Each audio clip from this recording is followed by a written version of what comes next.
ఆత్మీయ బంధువులకు నమస్కారము. మనం ఇవాళ బాబూజీ మహారాజు గారి సహజ మార్గ దశాదేశ నియమాలు అనేటువంటి పుస్తకంలోని 4వ ఆదేశమును చదివి తెలుసుకుందాం. ప్రకృతితో తాదాత్మ్యమును చెంది దానితో మిళితమగునట్లు నిష్కపటముగను నిరాడంబరముగను జీవింపుము. ఈ ఆదేశము అందలి విషయము విశదీకరించుట కొంత కష్టము. నిరాడంబరత ప్రకృతికి ప్రాణము. పరతత్వమందలి అవ్యక్త శక్తి యొక్క ప్రతిబింబమే ఇది. ఇది చలనమునకు పెరుగుదలకు దోహదము ఒసగును. పరతత్వము యొక్క సారము ఆత్మ ఇదియేనని చెప్పుట సముచితము.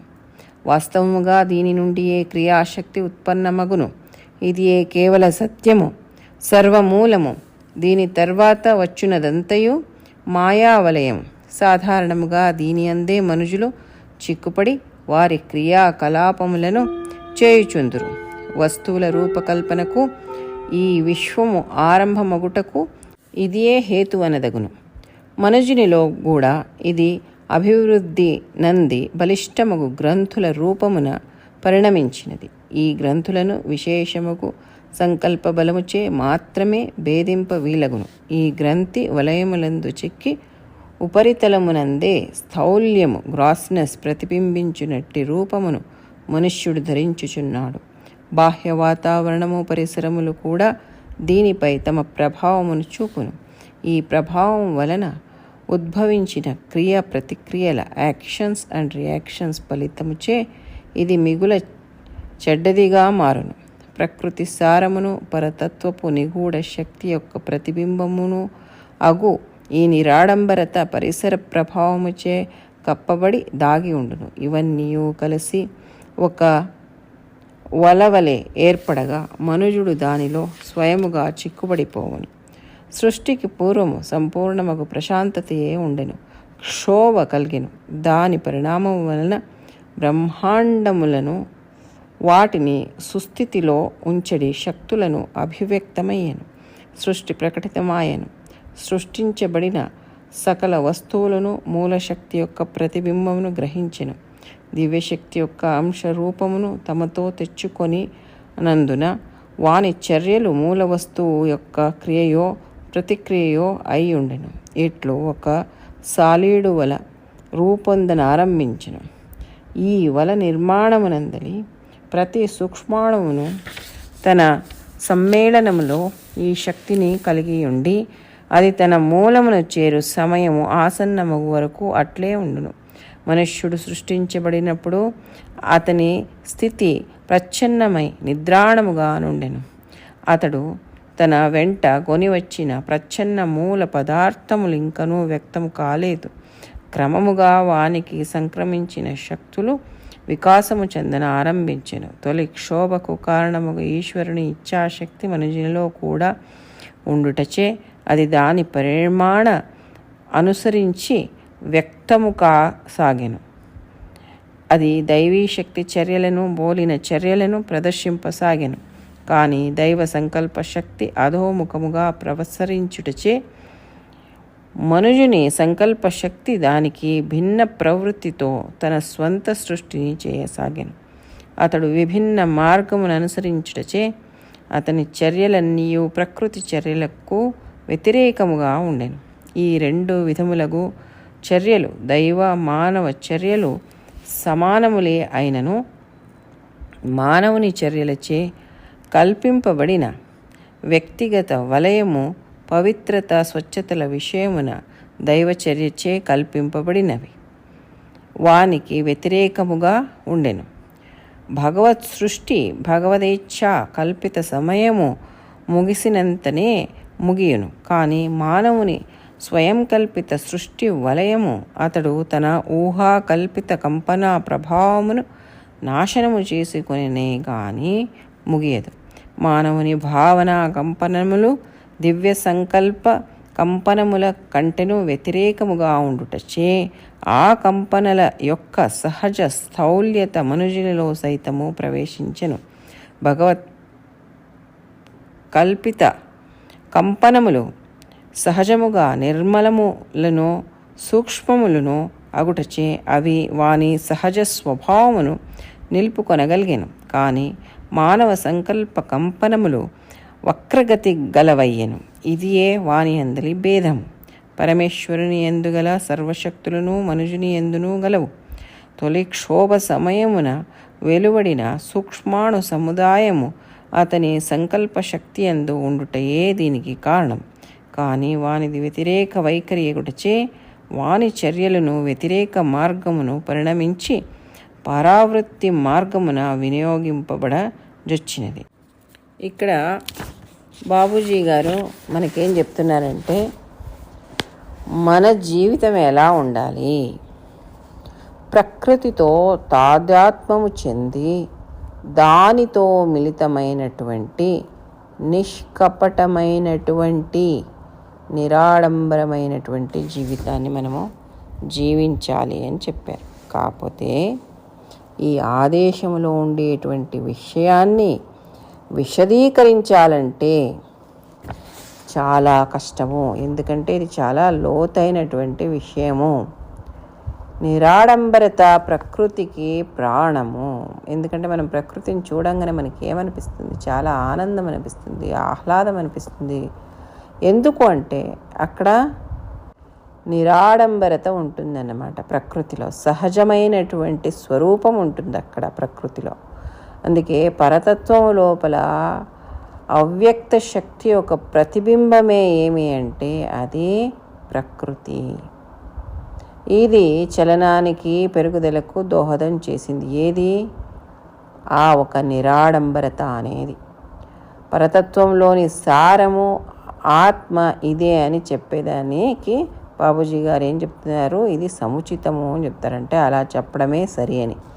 వాస్తవంగా ఏంటంటే దీని నుండే క్రియాశక్తి అనేది ఉత్పన్నమైంది. ఇదే కేవల సత్యము, సర్వమూలము. దీని తర్వాత వచ్చేదన్నీను మాయా ఒక వలయము. సాధారణంగా దీని లోపలే మనుషులు చిక్కుపడి వాళ్ళ ఒక కార్యకలాపాలన్నింటినీ చేస్తూ ఉంటారన్నమాట.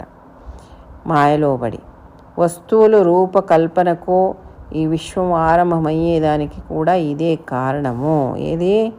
మాయ అనేటువంటిది. మనిషిలో కూడా ఇది అభివృద్ధి చెంది బలిష్టమైనటువంటి గ్రంథుల రూపంలో పరిణామం చెందిందన్నమాట.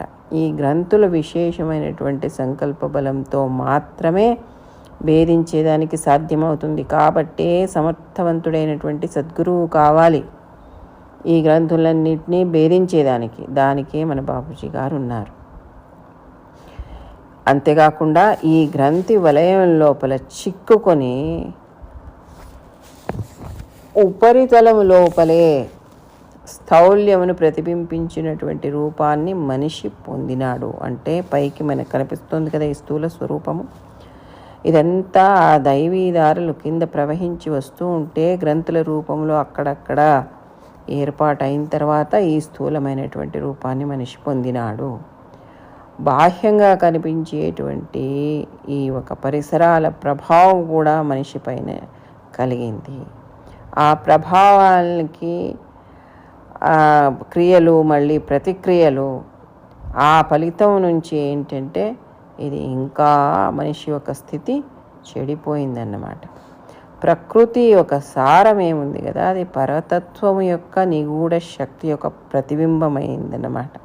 కాకపోతే మనిషి ఈ క్రియా ప్రక్రియల వలన ఏమైంది?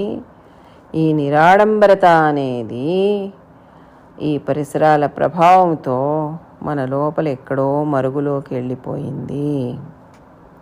ఇవన్నీ కలిసి ఒక వలయంగా, ఒక చిక్కుగా ఏర్పడిపోయిందనమాట మనిషి లోపల. దాంతో స్వయంగా మనిషి చిక్కుబడిపోయినాడు అనమాట. సృష్టికి పూర్వం అంతా సంపూర్ణంగా ప్రశాంతత ఉంటే సృష్టి కలిగించాలా అనేటువంటి దాని గురించి ఒక క్షోభ అనేది కలిగిందనమాట. అంటే కంపనలు అనమాట. అంటే ఒక డిస్టర్బ్డ్ స్టేట్. అందుకే బాబూజీ గారు ఒక వీడియోలో చెప్పారన్నమాట, ఎవరో డిస్టర్బెన్స్ ఎందుకు ఉంటుంది మనిషి లోపల అనంటే ఈ ఒక సృష్టికి మూల కారణమే డిస్టర్బెన్స్ అని చెప్పారు బాబూజీ గారు. డిస్టర్బెన్స్ ఉండబట్టే ఈ క్రియేషన్ అయింది అది లేకపోతే అసలు లేదు, కాబట్టి మన మూలం కూడా డిస్టర్బెన్సే అని చెప్పి. అంటే దాని ఒక పరిణామాలు ఏంటంటే చాలా ఎక్కువగా ఉండి వాటిని సుస్థితిలో ఉంచేదానికి శక్తుల్ని అభివ్యక్తంగా చేసిందనమాట. సృష్టి ప్రకటించిన దానికి మూల కారణమైనటువంటి మాయ ఏముంది కదా, ఇది అనేక వస్తువుల్ని మూలశక్తి నుండి సృష్టింపజేసిందనమాట. కాబట్టి ఈ ఒక సృష్టి ప్రకటితమైనటువంటి మాయ ఏముంది కదా, ఇది సృష్టించబడినటువంటి సకల వస్తువులను మూలశక్తి యొక్క ప్రతిబింబము అని మనం అందరము గ్రహించాల్సిందేదే. ఈ దివ్యశక్తి యొక్క అంశ రూపం ఏముంది కదా, తమతో తెచ్చుకొనినందువల్ల వాటి చర్యలు మూల వస్తువు యొక్క క్రియా ప్రతిక్రియలు అయి ఉన్నాయి. అంటే మూలశక్తి నుంచి వచ్చిండే దాని నుంచి ప్రతి ఒక్క వస్తువులోనూ ఆ మూల వస్తువు దాగి ఉంది. కాబట్టి దాని క్రియా ప్రతిక్రియ అంతాను ఆ ఒక దివ్యశక్తి యొక్క అంశమే అయిందనమాట. ఇట్లా ఏమైపోయింది, ఒక సాలె పురుగు ఏ రకంగా అది వలని అల్లుతుందో ఆ రకంగా వల అల్లేదానికి మొదలైపోయింది అనమాట. ఈ వల నిర్మాణంలో ఇప్పుడు ఏమైపోయింది, ప్రతి ఒక్క సూక్ష్మాణువు కూడా తన ఒక సమ్మేళనంతో ఈ శక్తిని కలిగి ఉండి అది తన మూలానికి చేరేటువంటి సమయం ఆసన్నమయ్యే వరకు అట్లే ఉంటుంది. అంటే ప్రళయం వచ్చేదాకా ఈ సృష్టి అంతరించదన్నమాట. అదే రకంగా మనిషిలో కూడా ఒక సృష్టించుకున్నాడు మనిషి తనదైనటువంటి ఆలోచనలతో.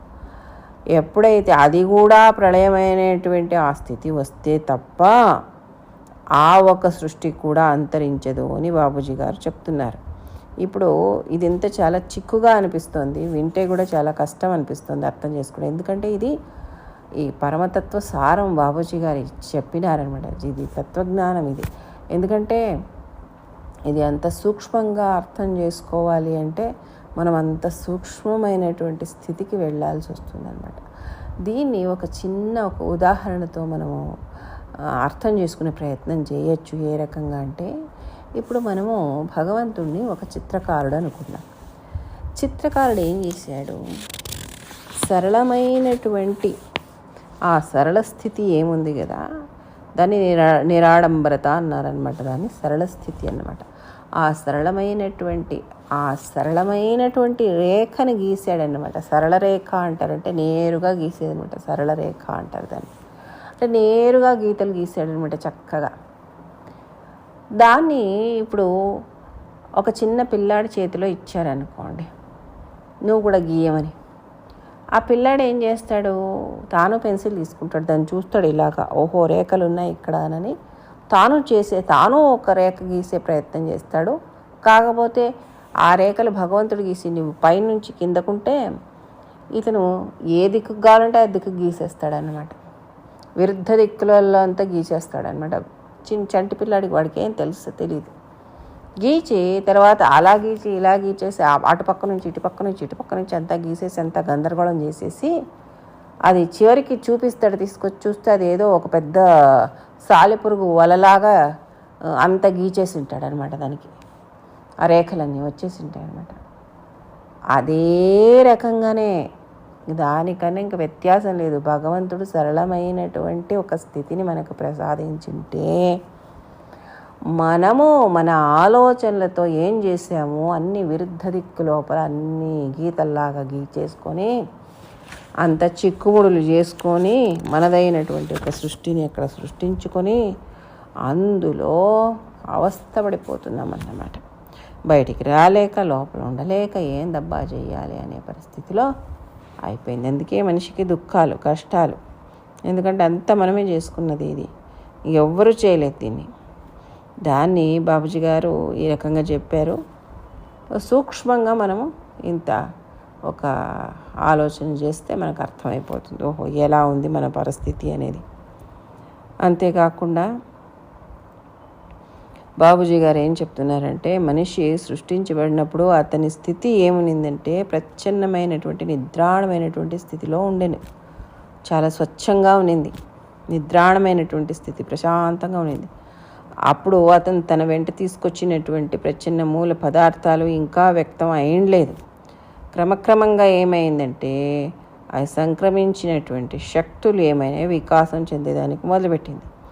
అప్పుడు తొలి క్షోభకు కారణమైనటువంటి ఆ ఈశ్వరుని ఇచ్ఛాశక్తి మనిషిలో కూడా ఉండేదాని నుంచి అది దాని పరిణామాన్ని అనుసరించి వ్యక్తమయ్యేదానికి మొదలుపెట్టింది. అది దైవీ శక్తి ఏమైంది, మనమేమి ఆ దైవీ శక్తి చర్యలను పోలినటువంటి చర్యలు ఏమున్నాయంటే ఆ దైవీ శక్తి ఏమేమి పనులు చేస్తుందో అదే రకంగానే పని చేయడం అనేది మనిషిలో ప్రదర్శించేదానికి మొదలుపెట్టిందంటే, కాకపోతే దైవీ సంకల్ప శక్తి అధోముఖంగా ప్రవహిస్తూ ఉంటే మనిషి సంకల్ప శక్తి దానికి భిన్న ప్రవృత్తిగా తన స్వంత సృష్టినే చేసుకునేసింది. అతడు విభిన్నమైనటువంటి మార్గాన్ని అనుసరించేదానికి మొదలుపెట్టినాడు. అతని చర్యలన్నీనూ ప్రకృతి చర్యలకు వ్యతిరేకమైపోయినాయి. చూడండి, నిజమే కదా. ఏదన్నా మీరు ఒకసారికి ఊహించుకోండి. భగవంతుడి సృష్టి, మనిషి చర్యలు అన్నీ భిన్నంగా ఉన్నాయి, వ్యతిరేకంగా ఉన్నాయి.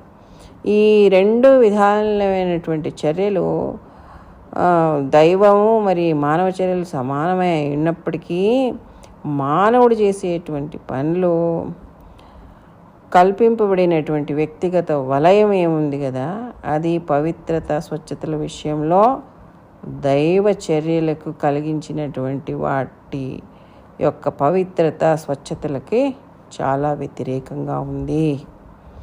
భగవదేచ్ఛ ఎప్పుడైతే ముగిసింది అంటే అప్పుడు భగవంతుని సృష్టి ముగిసిపోతుంది.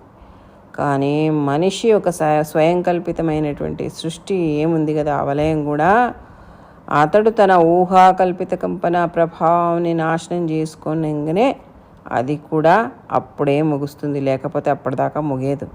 కాబట్టి మనము సృష్టించుకున్నటువంటి ఈ ఒక సృష్టిని ఎవరు ప్రళయాన్ని సృష్టించుకోవాలి, మనమే ప్రళయాన్ని సృష్టించుకోవాలి. అది కేవలము గురు సహాయంతో సాధ్యమవుతుంది. కాబట్టి మనిషి యొక్క భావన కంపనాలు దివ్య సంకల్ప కంపనాల కంటేనూ వ్యతిరేకంగా ఉండేదాని నుంచి ఆ కంపనాల యొక్క సహజ స్థౌల్యము మనిషి లోపల సైతం ప్రవేశించింది. కాబట్టి భగవత్ ఫలిత కంపనాలు సహజంగా నిర్మలంగా ఉంటే, సూక్ష్మంగా ఉంటే అవి వాటి సహజ స్వభావాన్ని నిలుపుకోగలిగినాయి. కానీ మనిషి యొక్క సంకల్ప కల్పనలు అటువంటి నిర్మలత్వాన్ని కోల్పోయింది కాబట్టి అది వక్రగతికి దారితీసిందనమాట. ఇదే భగవంతుడి యొక్క మూల కంపనాలకి మరి మనిషి యొక్క కంపనాలకి ఉండేటువంటి వ్యత్యాసం. పరమేశ్వరం లోపల ఉండేటువంటి సర్వశక్తులు మనిషిలో ఉన్నాయి. మొదటి క్షోభ సమయంలో వెలువడినటువంటి సూక్ష్మాణు సముదాయం అతని సంకల్ప శక్తిలో ఉండేదాని నుంచే అతను కూడా ఒక సృష్టిని చేసుకోగలిగినాడు. దానికి కారణం ఇదే అన్నమాట. కానీ వాని లోపల వ్యతిరేకమైనటువంటి వైఖరి ఉండేదాని నుంచి వాని చర్యలు వ్యతిరేక మార్గాన్ని పరిణమించి అది పరావృత్తి మార్గాన్ని వినియోగింపడానికి మొదలుపెట్టింది. ఇవన్నీ కలిసి ఏమైపోయింది, చిక్కులను సృష్టించింది అని బాబూజీ గారు చెప్తున్నారు. దీనికి ఒక చిన్న ఉదాహరణ ఏంటంటే, ఎలాగా మనిషి యొక్క ప్రకంపనలు విరుద్ధ దిక్కులో ఉన్నాయి అంటే, ఇప్పుడు చూడండి, ప్రకృతి లోపల నీరు ప్రవహించేది ఎట్లా? ఇది రాఘవేంద్రరావు గారితో కూర్చున్నప్పుడు ఆయన చెప్పినటువంటి విషయము, అప్పుడు మాట్లాడుతుండేటువంటి ఆ చర్చలో వచ్చినటువంటి విషయం ఇది. కొండలపై నుండి నీరు ప్రవహించి కిందకొచ్చి భూమి మీద ప్రవహించి నదులుగా మారి తర్వాత సముద్రాలుగా మారి మరి అంతర్జలంగా లోపలికి పాతాళానికి వెళ్ళిపోతుంది. మరి సముద్రం నీరు మరి ఆవి అయిపోయి మరి ఆకాశానికి వెళ్ళి మళ్ళీ వర్షాలు గురించి మళ్ళీ కొండల నుంచి మళ్ళీ అంటే పైనుంచి కిందకే ప్రవహించేది నీరు. కానీ మనిషి చూడండి, ఆ భగవంతుడి నుండి పొందినటువంటి ఆ దైవీ శక్తితో ఏం చేశాడంటే నీటిని కింద నుంచి పైకి పారేటట్టుగా చేశాడనమాట. ఎలాగా? భూమిలో ఉండేటువంటి నీళ్ళకి బోర్వెల్ వేసాడు, అక్కడ నుంచి పంపులు పెట్టాడు, పంపుల నుంచి పైకి నీళ్ళు తీసుకొచ్చాడు. అంటే కింద నుంచి పైకి ప్రవహిస్తుంది ఇప్పుడు నీళ్లు. అంతేందుకు మన ఇళ్లల్లో ప్రతి ఒక్కళ్ళ ఇళ్లల్లో పంపులు వేసుకుని నీళ్లు పైకి వేసుకుంటాం, ఓవర్ ట్యాంకులలో నీళ్లు. అంటే ఇది ఏ దిక్కులో నడుస్తుంది? భగవంతుడు పైనుంచి కిందకి ప్రవహింపజేస్తే నీటినే మనిషి కింద నుంచి పైకి ప్రవహింపజేస్తాడన్నమాట. కాబట్టి అది తన అనుకూలానికి, తను జీవించేదానికి, తన సౌకర్యాలకి అన్నిటికీ ఉపయోగించుకుంటున్నాడు. ఈ రకంగా ఇది చిన్న ఉదాహరణ అంతే. ప్రతి ఒక్క పని మనము నిసర్గానికి వ్యతిరేకంగా చేస్తున్నాం. కాబట్టే మనకు చిక్కులు, కాబట్టే తొందరలు. కాబట్టి మిత్రులారా, ఏంటి అయితే ప్రకృతిలో మనం సామరస్యం పొందడం అంటే ఏంటి అనే విషయాన్ని కొద్దిగా మనం కూడా ఆలోచించుకుంటూ వచ్చే సత్సంగం దాకా సమయం ఉంది, దాని గురించి ఆలోచిద్దాం. అంతేకాకుండా ఇంకా ముందుకు కావాలంటే చదువుకోవాలనిపిస్తే కూడా మనం చదవచ్చు. ఇంతటితో ఈ సత్సంగాన్ని ముగిద్దాం. మళ్ళీ కొన్ని విషయాలు వచ్చే సత్సంగంలో తెలుసుకుందాం. అప్పటిదాకా సెలవు. నమస్కారం.